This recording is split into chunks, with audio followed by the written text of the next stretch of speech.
It was the stuff of legends. Elvis Presley, Johnny Cash, Jerry Lee Lewis, and Carl Perkins jamming together on a December day in 1956. Now that famous afternoon is getting attention all over again through a Tony-nominated play on Broadway. And that is the focus of tonight's Weekend Journal. 4 legends remaking music 54 years ago, still influencing what we hear today.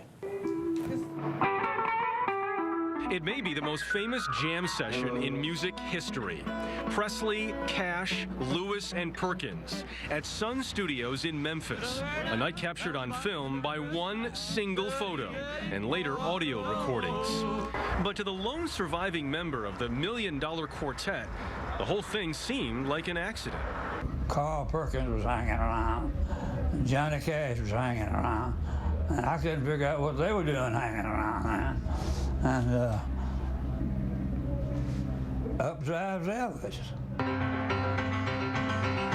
The music they made is now on Broadway, reinforcing the impact all 4 had, blending country, rhythm and blues and gospel, and helping to invent rock and roll. All the music we've heard since then is really built on what those guys did, back in the mid-50s. The Beatles took it a little further, punk rock took it a little further, thrash, grunge took it further, but the roots of wildness in pop music are really right here. For Levi Kreis, who plays the 21-year-old newcomer, Jerry Lee Lewis, the physical challenge of reenacting Lewis's explosive performances led to 2 torn knee ligaments. I've given 2 limbs to this production. I have had an ACL surgery doing a vault over the piano one time, and another ACL surgery on the right knee. Musically, he was in familiar territory. Growing up in tiny Oliver Springs, Tennessee, Kreis listened to his mom's old 45s.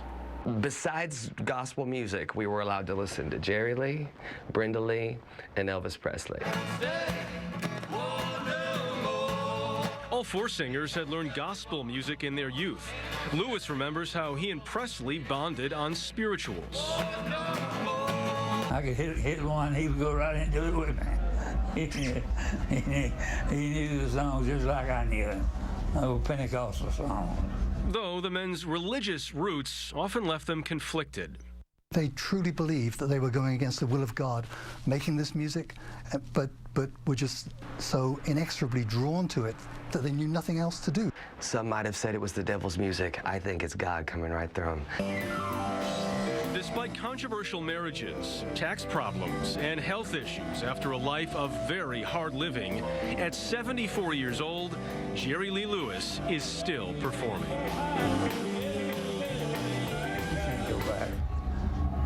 You have to live with the past. Look to the future. When you see him up there, still pounding the keyboard, what do you think? I'm still 8 years old and in awe.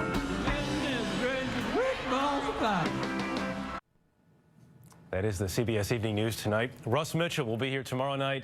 I'm Jeff Glor, CBS News in New York. Good night.